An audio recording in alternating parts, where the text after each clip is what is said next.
చేసి ఎస్ ఇలా ఆటో డ్రైవర్లకి మద్దతుగానే ఇలా ఈ కాకి డ్రెస్ వేసుకొని ఉన్న మీరు మద్దతుగా లేకపోయినా ఇలా కేసీఆర్ గారి నాయకత్వంలో బీఆర్ఎస్ పార్టీ ప్రతి ఆటో డ్రైవర్ కుటుంబానికి అండగా ఉంటామని సభా సాక్షిగా చెప్తా ఉన్నాను అధ్యక్ష దీంతో పాటు అధ్యక్ష ఎన్ని ఇబ్బందులు అవుతా ఉన్నాయంటే అధ్యక్ష దాదాపు 59 మంది ఆటో డ్రైవర్లు ఆత్మహత్య చేసుకున్నారు అధ్యక్ష ఈ ఆత్మహత్యలు చేసుకున్నారు దీంట్లో కరీంనగర్ జిల్లాలో కనీసం 6 ట్రాన్స్పోర్ట్ మినిస్టర్ గారు ఉన్న జిల్లాలోనే 6 ఆత్మహత్యలు చేసుకున్నారు అధ్యక్ష ఇది వాస్తవంగా కావాలంటే ఈ రిపోర్టు మీ ద్వారా పంపుతానని చెప్పి తెలియజేస్తా ఉన్నాను అధ్యక్ష ఒక దిక్కు వాళ్ళే బస్సులు పెంచాలంటారు పల్లెటూర్లలో వాస్తవానికి చాలా గ్రామాలలో ఇంటర్నల్గా ఆటోలు నడుస్తున్నాయి కానీ దూరం గ్రామాలలో నుంచే బస్సులు నడుస్తాయి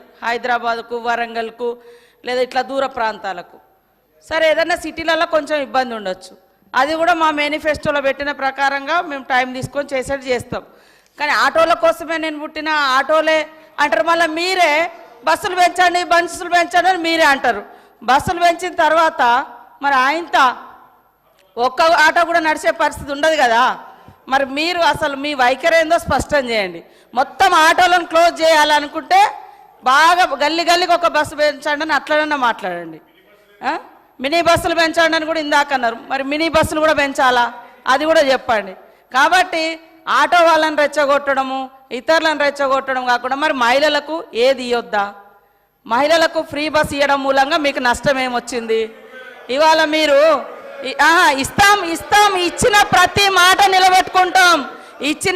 మాట నిలబెట్టుకుంటాం అది కాంగ్రెస్ వైఖరి కాంగ్రెస్ ఖచ్చితంగా మడమ తిప్పకుండా మాట తప్పకుండా ఇచ్చిన మాట నిలబెట్టుకుంటాం కానీ ఒకరోజు బస్సులు పెట్టండి అంటారు ఒకరోజు సపోర్ట్ అంటారు ఒకరోజు ఆటో వాళ్ళని రెచ్చగొడతామంటారు ఆటో వాళ్ళకు మీ హయాంలో మరి ఫ్రీ ఇన్సూరెన్స్ అదేవిధంగా రోడ్డు మీద ఫ్రీగా తిరగడానికి కావలసినటువంటి ఫెసిలిటీసు అవన్నీ ఎందుకు మీరు సహకరించలేదని నేను అడుగుతా ఉన్నా కాబట్టి రెచ్చగొట్టే మాటలు కాకుండా వాళ్ళ సమస్యలు ఏమైనా ఉంటే మాట్లాడితే బాగుంటుంది అదేవిధంగా బస్సుల పట్ల మీ వైఖరి కూడా స్పష్టం చేయండి ఫ్రీ బస్ పెట్టాలా వద్దా పెట్టడం మూలంగా ఎందుకు కడుపు మండుతుంది ఇవాళ మరి గవర్నమెంట్ హాస్పిటల్స్లలో కూడా ఫెసిలిటీస్ పెంచుతున్నాం దాంతో ప్రైవేట్ హాస్పిటల్స్ నడవకుండా అయిపోయే పరిస్థితి వస్తుంది అప్పుడు కూడా బాధపడతారా ప్రైవేట్ హాస్పిటళ్ళ కోసం అదేవిధంగా మీ లెక్క ఇవాళ కొంతమందికే రైతు బంధు ఇచ్చి పేదోళ్లకు కడుపు కొట్టినట్టు కాదు పేదోళ్ళను కూడా ఆదుకునే ప్రభుత్వము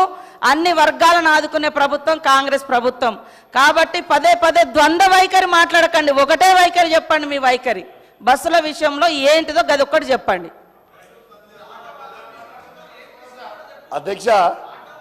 అధ్యక్ష పాపం మంత్రి గారికి తెలియదు అధ్యక్ష దాదాపు ట్రాన్స్పోర్ట్లో ఉన్న ప్రతి డ్రైవర్కి కేసీఆర్ గారి నాయకత్వంలో 10 లక్షల మందికి 5 లక్షల ఇన్సూరెన్స్ చేసినాం అధ్యక్ష పాపం మంత్రి గారికి నాలెడ్జ్ లేకపోవచ్చు రెండోది అధ్యక్ష ఒక్క నిమిషం అధ్యక్ష ఆటో డ్రైవర్లతో సహా చేసినాము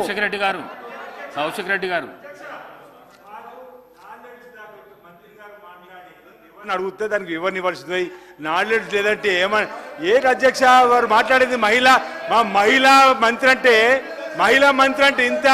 ఇంత చులకనగా మాట్లాడితే ఎట్లా అధ్యక్ష మా మంత్రి గారు ఏమన్నారు అధ్యక్ష ఇక్కడ వారు మాట వెనక్కి తీసుకొని మా మంత్రి గారు క్షమాపణ చెప్పాలి నేను ఒకటి మహిళా తల్లందరూ కూడా క్షమాపణ చెప్పాలి ఆయనలాగా నాకు దురహంకారమైనటువంటి నాలెడ్జ్ లేదు సార్ నాకు నాలెడ్జే ఉంది సబ్జెక్ట్ వారుగానే ఉన్నది కానీ ఆయన లెక్క దురహంకారమైనటువంటి నాలెడ్జి లేకుంటే ఓట్ల కోసం చస్తా అని బ్లాక్మెయిల్ చేసే నాలెడ్జి నాకు లేదు సార్ కాబట్టి ఆటో డ్రైవర్లు అనేక మంది గత ప్రభుత్వంలో ఇబ్బంది పడ్డమాట వాస్తవం ఇవాళ మా పథకానికి ఆటో డ్రైవర్లకు అడ్డం పెట్టడం ఇది కరెక్ట్ కాదు ఇది మహిళల కోసం పెట్టినటువంటి పథకం కాబట్టి నీ దురహంకారం మాటలు మానుకో కౌశిక్ రెడ్డి నీలాంటి దుర్మార్గపు నాలెడ్జ్ నాకు లేదు నేను కరెక్ట్ ప్రజల కోసం ఆలోచించే నాలెడ్జే నా దగ్గర ఉంది కౌశిక్ రెడ్డి గారు దయచేసి హౌస్ ఆర్డర్లో పెట్టండి అధ్యక్ష కౌశిక్ రెడ్డి గారు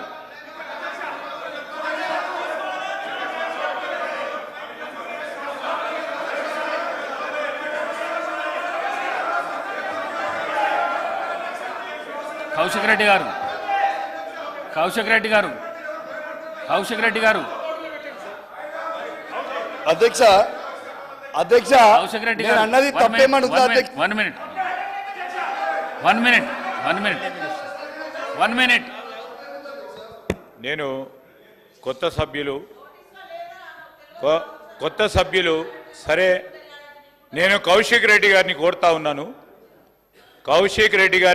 ఉన్నాను ఒక గౌరవ మంత్రి గారిని ఆ విధంగా దట్టు మహిళా మంత్రి గారిని ఆ విధంగా ఉద్దేశించి మాట్లాడటం సరికాదు. సరి చేసుకోండి, విత్డ్రా చేసుకోండి, క్షమాపణ చెప్పండి. ఈరోజు మేము ఎందుకు కోరుతా ఉన్నాడు మొదటిసారి సరే మీరు చెప్దామని ఫ్లో ఆఫ్ లాంగ్వేజ్లో చెప్పుంటారు, దాన్ని సవరణ చేసుకోవాల్సిన బాధ్యత ఉంది. ఏం తప్పు చేసినా అంటే అది కాదు.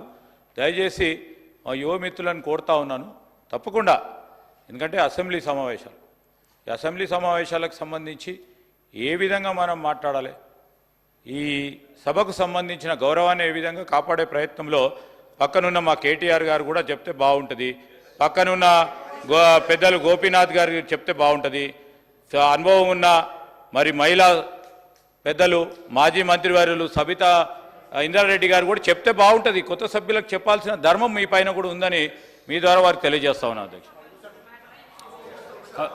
చెప్తున్నారు చెప్పేసి అధ్యక్ష నేను ఒక్క మాట మీరు ఎట్లా కనిపిస్తున్నారు చైర్కు మీరు ఎట్లా కనిపిస్తున్నారంటే యుద్ధానికి పోతారు చూడు అట్లా కనిపిస్తున్నారు. మీరు చేతులు గీతులు కిందికి దించి మంచిగా నీట్గా ఇది చేసి చెప్తే మంచిగా మహిళా మంత్రికి క్షమాపణ చెప్పండి. అధ్యక్ష చెప్పండి. ఓకే అధ్యక్ష పర్వాలేదు. I withdraw my words. If మహిళా మంత్రి గారికి ఏమైనా బాధ కలిగించుంటే ఐ విత్డ్రా మై వర్డ్స్. సమాచారం లోపం ఉంది అనేది ఇచ్చి నా ఆవేదన తెలియజేసిన. ఓకే అధ్యక్ష, అయిపోయింది. అధ్యక్ష దీంతో పాటు అధ్యక్ష ఇవాళ బస్సులు కూడా పెంచమని ఎందుకు చెప్తున్నానంటే మహిళలందరూ కూడా బస్సులలో పెట్టుకొని నిలబడి కొట్టుకుంటారు అధ్యక్ష. ఈ సోషల్ మీడియాలో ప్రతి దగ్గర వీడియోలు వస్తున్నాయి. వాళ్ళు కంఫర్టబుల్గా ఉండాలనే ఉద్దేశంతో మహిళలకి అద్భుతమైన సౌకర్యం కలగాలని ఒక గొప్ప ఉద్దేశంతో బస్సులు పెంచమని చెప్పినాం అధ్యక్ష. We are far buses. ఫ్రీ మహిళలకి బస్సులు ఇవ్వడంలో మాకు ఎటువంటి అభ్యంతరం లేదు అధ్యక్ష. కానీ అదేవిధంగా ఆటో కార్మికులను కూడా దయచేసి డ్రైవర్లను కూడా కాపాడుకోవాలనేదే మా వాదన. నా వాదన తప్పేం లేదు. సో దయచేసి ఈ ప్రభుత్వం కూడా దాంట్లో ఆటో డ్రైవర్లను కూడా ఆదుకోవాలని నేను కోరుకుంటా ఉన్నాను అధ్యక్ష. దీంతో పాటు అధ్యక్ష మీకు ఇప్పుడు ఇంపార్టెంట్ అయిన సబ్జెక్ట్ అధ్యక్ష, auto fair automatic fair collection అనేది ఆటోమేటిక్ ఫేర్ కలెక్షన్ సిస్టమ్ అనేది ఆన్లైన్ టెండర్ చేయకుండా ఆఫ్లైన్ టెండర్ చేసి దాన్ని ఒక సంస్థకి చలో మొబిలిటీ ప్రైవేట్ లిమిటెడ్ అనే సంస్థకి ఇచ్చిండ్రు అధ్యక్ష. నేను అడిగేది ఒక్కటే అధ్యక్ష, దీంట్లో 15/6/2024 రోజు మా బీఆర్ఎస్ పార్టీ ఆఫీస్ నుంచి కొందరు నాయకులు దీని మీద ప్రశ్నించారు అధ్యక్ష. ప్రశ్నిస్తే 16/6/2024కి ఆర్టీసీ నుంచి రిప్లై వచ్చింది అధ్యక్ష. ఏమని రిప్లై ఇచ్చారు అధ్యక్ష? వాళ్ళ పిఆర్ఓ నుంచి 11/1/2024 అధ్యక్ష వీళ్ళు టెండర్లు కాల్ఫాల్ చేసినాం, కానీ పార్టిసిపేట్ అయిన తర్వాత 29/2/2024కి ఆ రోజు క్యాన్సిల్ చేసినాం ఈ టెండర్లు ఓపెన్ చేయకుండా అని చెప్పింది అధ్యక్ష. అసలు ఏ కంపెనీలు పార్టిసిపేట్ అయినాయి, టెండర్ ఎందుకు కాల్ఫార్ చేసిర్రు, ఎందుకు క్యాన్సిల్ చేయాల్సి వచ్చింది అనేది మేము అడుగుతా ఉన్నాం అధ్యక్ష.